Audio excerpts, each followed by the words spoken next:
Ken Fisher is the head of the Fisher Investments. Ken's with me. And Ken, first of all, do you think the Fed was right to pause?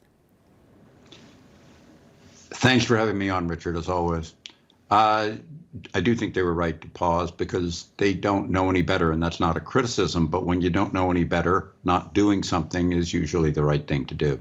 And the reality is they usually don't know what to do. That's the part about central banking that most people don't understand. Let me point out, said simply, in May of 2022, Jerome Powell said, sort of like he said today, but differently, we aren't even considering 75 basis point interest rate hikes, meaning 0.75%.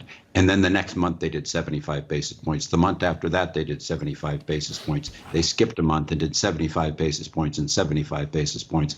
They don't know what they're going to do, and they don't know what they're going to do next year. And they might do this, they might do that. And getting overly excited about it is a waste of time and pointless. Yes, but it keeps me in a job, which is one way of looking at it. No, Ken, do you think there is enough monetary tightening now? Because we've still got to see the effect. Do you think there's been enough to tamp down inflation below 2%? Let me put it this way. A, yes. B, the reason is because none of this has ever had a darn thing to do with where they set interest rates.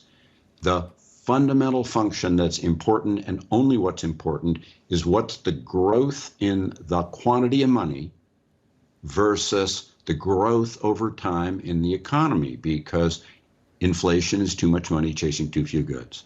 And the fact is the growth in the quantity of money around the world and in the United States of America that the central bank, the Federal Reserve, focuses on has been reduced to a zero growth rate.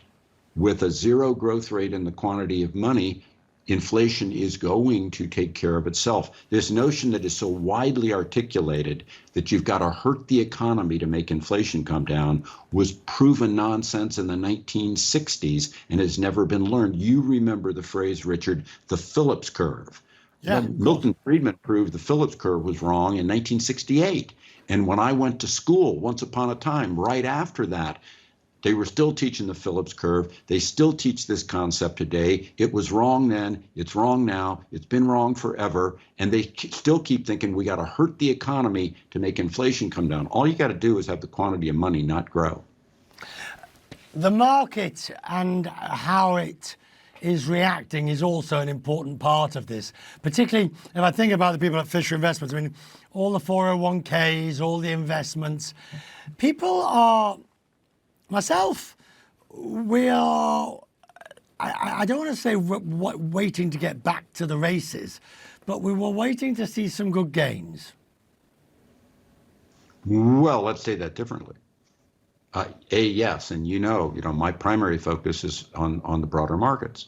And the reality is, since last October, when they hadn't finished raising rates yet, the market's been up on a U.S. and global basis pretty nicely, led by higher quality growth. And the fact is, it's a bull market.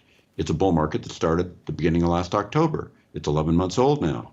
And throughout that, we've consistently climbed the wall of worry that bull markets legendarily climb as people can't quite get themselves to believe that it's real. And they keep trying to say this. I mean, how many times have we focused on things like in America, which is what you're focused on today, the government might shut down? Didn't we just do that a little while ago, and didn't it amount to nothing? And how many times in our lifetimes have we gone there and had it amount to nothing, even when they've shut the government down? And we've learned that shutting the government down in America doesn't mean that the government in America gets shut down, that something else really happens, which is that most of the government goes on as normal and a few relatively unimportant things don't happen.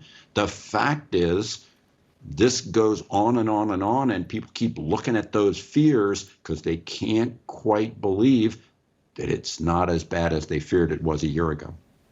Ken Fisher, put the fears away. I'm grateful to you, sir, as always. Thank you. Thanks for having me, Richard, always.